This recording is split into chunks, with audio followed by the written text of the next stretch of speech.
Guys, welcome back to my channel study with Kanchan. दोस्तों, आज हम टाइप्स ऑफ प्रोनाउन या काइंड्स ऑफ प्रोनाउन के बारे में पढ़ेंगे। इसके पहले हमने प्रोनाउन के बारे में पढ़ा था। क्या है pronoun? Pronouns are those words which are used in place of noun.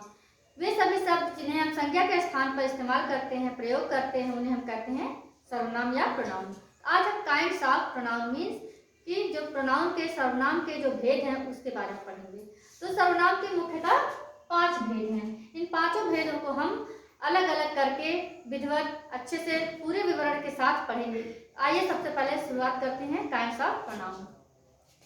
Kinds of pronoun में हमने बताया कि मुख्यतः इसके 5 भेद हैं। मुख्यतः 5 काइंड्स ऑफ प्रोनाउन है। पहला क्या है? Personal pronoun. पहला क्या है? Personal pronoun. पर्सनल प्रोनाउन जैसा कि दोस्तों आपको नाम से ही पता चल रहा, पर्सन मीन्स व्यक्ति, जिन्हें हम कहते हैं कि जो जीवित है।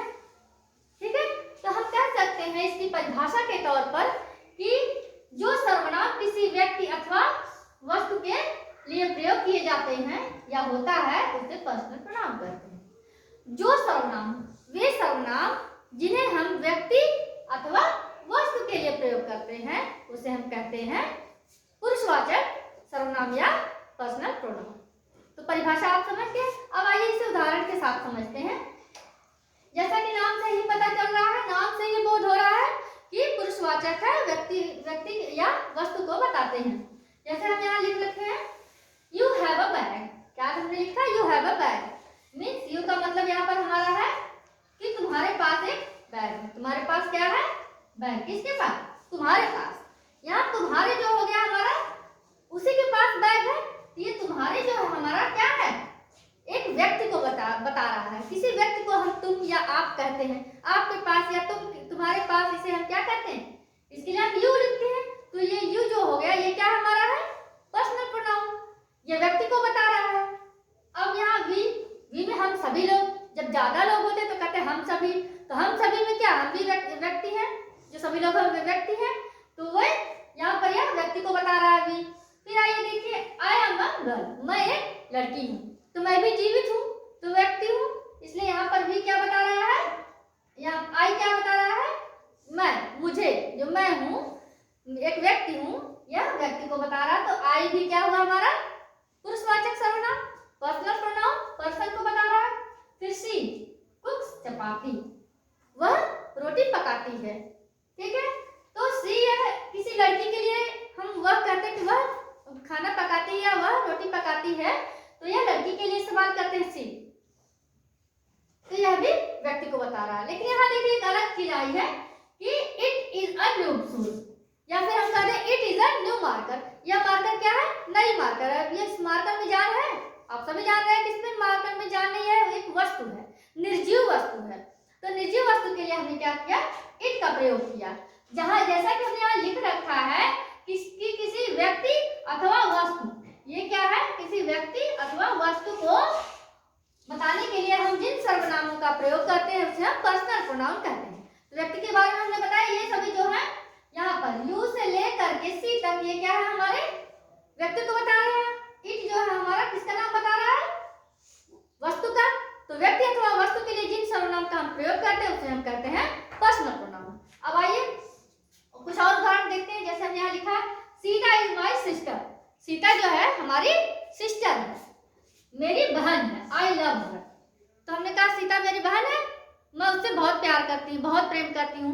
तो यहाँ कहा सीता मेरी सिस्टर, मेरी बहन है, और यहाँ आई लव हर। अब ये जो हर है, इस हर को किससे रिलेट किया जा रहा है? My sister. किसके बारे में कहा जा रहा है? मेरी बहन है और उसी से मैं बहुत प्रेम करती हूँ, तो उससे। तो ये हर किसको कहा जा रहा है? माई सिस्टर को। तो हम बताते हैं कि ये कर्म कारक है। तो ये हर क्या है? कर्म कारक है, मीन्स कर्म के स्थान पर प्रयोग किया जा रहा है। यही यहाँ पे देखें, सीता क्या था? सब्जेक्ट था।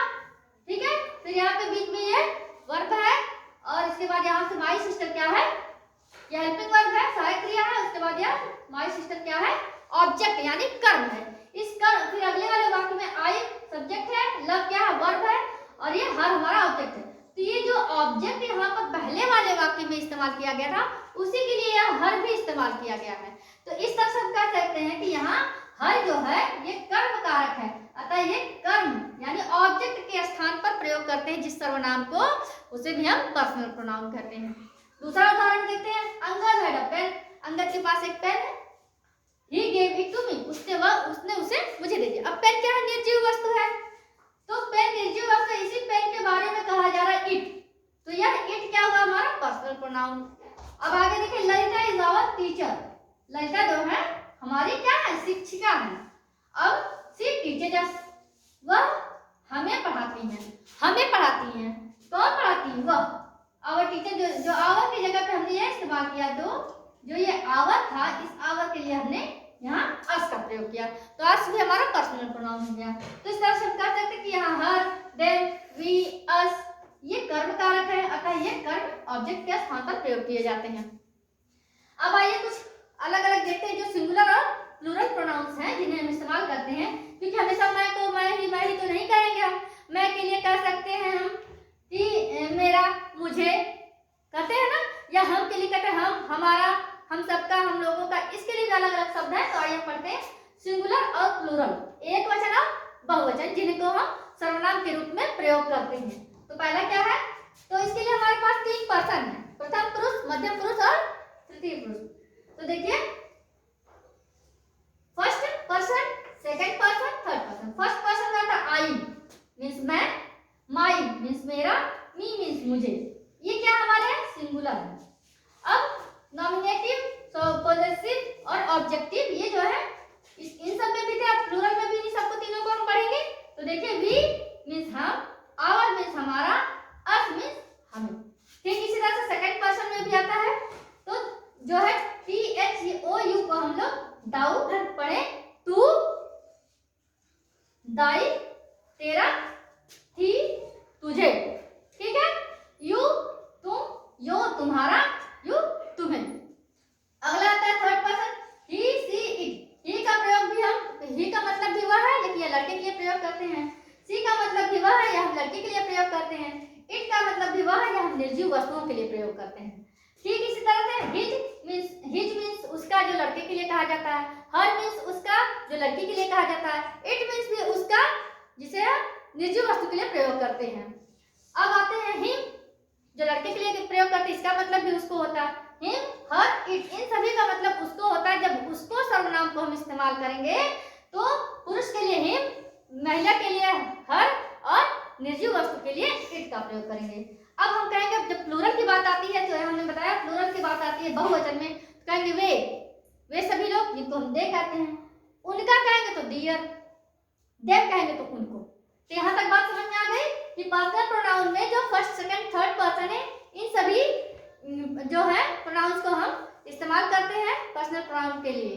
तो अब हम आगे आते हैं अगले प्रोनाउन में। दूसरा नंबर हमारा आता है डेमोन्स्ट्रेटिव सर्वनाम, जिसे हम हिंदी में कहते हैं संकेतवाचक सर्वनाम। नाम से ही पता चल रहा है कि संकेतवाचक सर्वनाम। दोस्तों, मैं इंग्लिश के साथ साथ हिंदी को भी कोरिलेट कर रही हूँ, आशा कि आप समझ पा रहे होंगे। तो आप ध्यान से मेरी वीडियो को देखते रहिए और समझिए, और कोई प्रॉब्लम हो तो कमेंट बॉक्स में आप मुझे कोई भी प्रश्न पूछ सकते हैं। तो आइए अगला देखते हैं। जो सर्वनाम किसी संज्ञा मीन्स जो सर्वनाम किसी संज्ञा की ओर संकेत करते हैं, नाम से ही पता संकेतवाचक। जो सर्वनाम किसी संज्ञा की ओर संकेत करते हैं, उन्हें हम संकेतवाचक सर्वनाम कहते हैं। तो आइए देखते हैं इसके कुछ उदाहरण। एक वचन में इसका उदाहरण हमने लिखा, दिस इज माई बॉल, यह मेरी गेंद है। जैसे दिस इज माई मार्कर, यह मेरी गेंद है, ठीक है। तो यहाँ पर यह मेरे पास अकेली है, एक वचन है और मेरे पास है, तो मैंने कहा यह, जिसका मतलब यहाँ है यह मेरे पास है और यह मेरी बॉल है, यह मेरी मार्कर है। लेकिन इसी मार्कर को मैं दूर रख दूं और यह भी अकेले एक वचन हो, तो मैं कहूंगी दैट इज माई मार्कर या दैट इज माई बॉल। दूर पर रखी हुई कोई अकेली वस्तु को हम एक वचन कहेंगे, तो वहाँ दैट इज माई बॉल या माई मार्कर कहेंगे। लेकिन ठीक इसी तरह से हम बहुवचन में आते हैं तो कहेंगे, जैसे उदाहरण में these are bangles, bangles means चूड़ियां होती हैं, तो कहें कि ये सारी चूड़ियां मेरी हैं। दीज आर बैंगल, ये सभी चूड़ियां हैं, यह सभी चूड़ियां। तो ये यहाँ पर जब है तो ये सारी, जब बहुत सारे सामान हो, बहुत सारी चीजें हो और पास में हो, तो उसके लिए दीज का प्रयोग करते हैं। लेकिन वही चूड़ियां या यही बहुत सारे मार्कर रखी है, हमने दूर रख लिया, तो हम कहेंगे कि दूर पर जो रखी हुई बहुत सारे मार्कर्स हैं उसको हम कहेंगे वे कहेंगे। दोज आर बर्ड्स, जैसे चिड़िया है, बहुत सारी चिड़िया है, दूर है, दोज आर बर्ड्स, वे सभी चिड़िया हैं।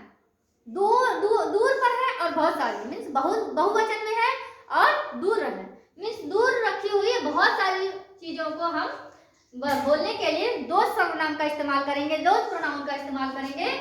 और नजदीक में रखी हुई बहुत सारी मीन्स अनेक वस्तुओं के लिए या सामान के लिए, चीजों के लिए हम दीज का प्रयोग करेंगे। तो ये एक वचन के लिए दिस दैट और बहुवचन के लिए दीज और दोज सर्वनाम का जब इस्तेमाल करेंगे तो इन्हें हम क्या कहेंगे, डेमोन्स्ट्रेटिव प्रोनाउन मीन्स हमारा संकेतवाचक सर्वनाम।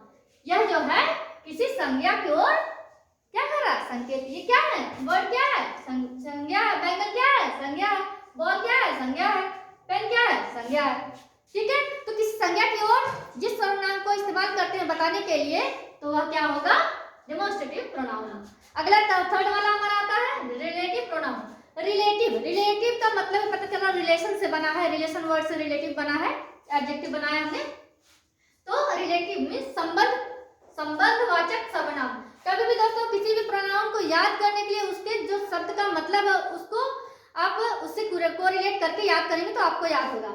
संबंधवाचक सर्वनाम, जो सर्वनाम उपवाक्यों को जोड़ते हैं। ठीक है, जो सर्वनाम दो उपवाक्यों मीन्स दो छोटे छोटे वाक्यों को जोड़ने के लिए जिस शब्द का इस्तेमाल किया जाता है उस सर्वनाम को हम क्या कहते हैं, रिलेटिव प्रोनाउन मीन्स संबंधवाचक सर्वनाम। जैसे यहाँ हमने लिखा जो सर्वनाम दो उपवाक्यों को जोड़ता है और अपने से पूर्व प्रयुक्त हुए नाउन का आगे के उपवाक्य से संबंध प्रकट करता है। तो मैं एक एक करके बताती हूँ। पहले यहाँ तक जो सर्वनाम दो उपवाक्यों को जोड़ता है, यहाँ तक आइए देखते हैं। एक हमने उदाहरण लिया, दिस इज द बॉय, यह एक लड़का है। यहाँ हमने लिखा यह एक लड़का है। ठीक है, दूसरा शब्द है हमारे पास स्लैप मीन्स, ये हमारा क्या है, एक वाक्य हो गया this is the boy who slapped मी, दूसरा वाक्य है। तो अगर हमने कहा कि दो लड़के हैं हमारे पास, किसी को हमने बुला दिया, कहा कि बेटा ये कौन लड़का था, कहेंगे मैम ये वही लड़का है जिसने मुझे मारा था। या फिर किसी का नाम है कि राम जो है लक्ष्मण का भाई, तो राम क्या है, महापुरुष है और लक्ष्मण कौन है, वो भी उनके भाई है। तो राम जो है लक्ष्मण के भाई है, तो राम भी पुरुष है, लक्ष्मण भी पुरुष है, लेकिन राम एक पुरुष है, लक्ष्मण एक पुरुष है। ठीक है, तो हम जब जोड़ेंगे तो कहेंगे कि राम जो है लक्ष्मण के भाई है। इसी तरह से यहाँ पे हमने बताया दिस इज द बॉय। ठीक है, यहाँ पे हमने हु जो इस्तेमाल किया है यह क्या है, हमारा रिलेटिव प्रोनाउन के तौर पर इस्तेमाल किया, स्लैप्ड मी। यहाँ मेरे कहने का मतलब है यह वही लड़का है जिसने मुझे थप्पड़ मारा था। ठीक है, किसी लड़के ने थप्पड़ मारा था, जिसको मारा था वह बता रहा है कि यह वही लड़का है, वही लड़का है। भाई कौन लड़का है, उसके बाद उसने थप्पड़ मारा था, तो जिसने मुझे थप्पड़ मारा था। तो यह देखिए जिसने जो है यह हमारा रिलेटिव प्रोनाउन के तौर पर इस्तेमाल किए। और यह संबंधवाचक जो सर्वनाम, इसके पहले जो है ये लड़का क्या है, नाउन। यहाँ जो हमने लिखा है अपने से पूर्व प्रयुक्त हुए नाउन, तो ये जो रिलेटिव प्रोनाउन इसके पहले जो नाउन है, यह नाउन को आगे को उपवाक्य, ये वाला जो उपवाक्य इससे जोड़ रहा है, यह कर रहा है जिसने। ठीक है, उसी लड़के को पता है जिसने, इस लड़के ने क्या किया था, उसे मारा था, तो इसने कहा जिसने मुझे मारा था। इस तरह से यह जो है अपने से पूर्व प्रयुक्त हुए नाउन को इस वाले वाक्य से जोड़ रहा है। ठीक है, तो बात समझ में आ गई। अगला देखते हैं, दिस इज द पैरट, यह तोता है, whom I love very much। ठीक है, यह वही तोता है। भाई कौन सा तोता है, यह वही तोता है जिसे मैं बहुत प्यार करता हूँ। सभी तोतों को नहीं इसने बताया है, यह उसी तोते को बताया है कि यह वही तोता है जिसे मैं बहुत प्यार करता हूँ। जो तोता है वो नाउन है, उसी नाउन को अगले वाले उपवाक्य से यह जोड़ रहा है, संबंध बना रहा है। जब संबंध बनाते हैं दोनों वाक्यों को जोड़ने के बाद और पहले वाले नाउन को हम अगले उपवाक्य से जो जोड़ते हैं तो उसे हम क्या कहते हैं, रिलेटिव प्रोनाउन। तो उम्मीद है यहाँ तक बात समझ आ गई। हमें यहाँ लिख भी दिए इन उदाहरणों में, जैसे हु, हुज, व्हिच, व्हाट, दो उपवाक्यों को जोड़ते हैं और नाउन से संबंध रखते हैं। ठीक है, नाउन से क्या करते हैं, संबंध प्रकट करते हैं। ठीक है, देख ही रहे नाउन से संबंध प्रकट कर रहे हैं। चौथा हमारा आता है interrogative pronoun. Interrogative pronoun, interrogative आप जानते हैं प्रश्नवाचक जो है सर्वनाम। वाक्यों में इस्तेमाल करने वाले सर्वनाम को हम क्या कहेंगे? प्रश्नवाचक सर्वनाम। तो आइए देखते हैं वे सर्वनाम जिनसे प्रश्नवाचक वाक्य बनते हैं। वे सभी सर्वनाम जिनसे प्रश्नवाचक वाक्य बनाए जाते हैं या बनते हैं उन्हें हम कहते हैं इंट्रोगेटिव प्रोनाउन या प्रश्नवाचक सर्वनाम। जैसे देखिए एक पहला उदाहरण, हु इज देयर। हमने कहा हु इज देयर, हु क्या है? प्रश्नवाचक चिन्ह है, सॉरी प्रश्नवाचक शब्द है। इस प्रश्नवाचक शब्द का हमने इस्तेमाल किया, ठीक है। इज देयर कोई व्यक्ति है, उसका कुछ नाम होगा, लेकिन उसके नाम की जगह पर हम जो शब्द इस्तेमाल कर रहे हैं उसी को सर्वनाम कहते हैं। लेकिन प्रश्न की तरह इस्तेमाल करें तो उसे प्रश्नवाचक सर्वनाम कहें। तो हमने कहा वहां पर कौन है, जैसे हमने वहां फेंक दिया, कोई लड़का बैठा है, बोले वहां पर कौन है, ठीक है, कौन है वहां पर, ठीक, या फिर वहां पर कौन है। तो जो कौन हमारा हुआ यही प्रश्नवाचक शब्द है, इसी को लेकर हम ये जो है इंट्रोगेटिव प्रोनाउन कहते हैं। तो हम कहेंगे हु इज देयर, तो वहां कौन है, ठीक। दूसरा उदाहरण है whom do you like, तुम्हें कौन अच्छा लगता है या तुम किसे पसंद करते हो। तो इस तरह से whom मिल गया, who मिल गया। तो यहाँ पर इसी तरह से और में whom, who, how, where, तो यहाँ who, whom, whose, which, what, how, etc. इसी तरह के वर्ड जो हैं ऐसे सर्वनाम हैं जिनसे प्रश्नवाचक वाक्य बनाए जाते हैं या बनते हैं। तो इन्हें हम क्या कहेंगे? प्रश्नवाचक वाक्य, प्रश्नवाचक सर्वनाम। आइए अगला देखते हैं। अगला हमारा रिफ्लेक्सिव प्रोनाउन। रिफ्लेक्सिव प्रोनाउन जो है इसे हम हिंदी में निजवाचक सर्वनाम कहते हैं। यह सबसे आसान है। आप ध्यान से समझिएगा कि जिन शब्दों में सेल्फ या सेल्फ लगा होता है वे रिफ्लेक्सिव प्रोनाउन कहलाते हैं। कोई भी शब्द अगर आपको कोई वाक्य मिल रहा है, कोई भी शब्द उसमें अगर सेल्फ या सेल्फ हम सिंगुलर के लिए इस्तेमाल करते हैं, SELF सिंगुलर के लिए, और उसमें SELVES लगा हो तो प्लूरल के लिए। तो आइए देखते हैं। जैसे I said to myself, मैंने अपने आप से कहा, मैं अपने मन में कहा, ठीक है। फिर दूसरा है the old man hurt himself, बूढ़े व्यक्ति ने अपने आप को चोटिल कर लिया। हर्ट मींस चोट लगवाना, अपने आप को चोटिल करना। तो यहाँ पर देखिए सेल्फ यहाँ भी इस्तेमाल है, यहाँ भी सेल्फ इस्तेमाल है। तो सिंगुलर के रूप में my self, your self, it self, him self, her self, SELF singular के रूप में लगा रहेगा। या फिर माई सेल्फ को आवर सेल्फ भी बोलते हैं, योर सेल्फ को योर सेल्फ जो बोलेंगे तो प्लूरल के रूप में। मीन्स कि आपके किसी शब्द में अगर SELF सेल्फ लगा हो या SELVES सेल्फ लगा हो प्लूरल, तो आप समझ जाइएगा कि वहां पर हमारा निजवाचक सर्वनाम यानी रिफ्लेक्सिव प्रोनाउन है। तो इस तरह से दोस्तों हमने प्रोनाउन के पांचों भेदों को समझाया, ठीक है, विधिवत समझाने का प्रयास भी किया। उम्मीद है कि आपको समझ आया होगा। दोस्तों अपना प्यार भरा कमेंट और जो है शेयर, लाइक और सब्सक्राइब मेरे चैनल को जरूर करें और वीडियो को अंत तक देखें। मिलते हैं अगले वीडियो में।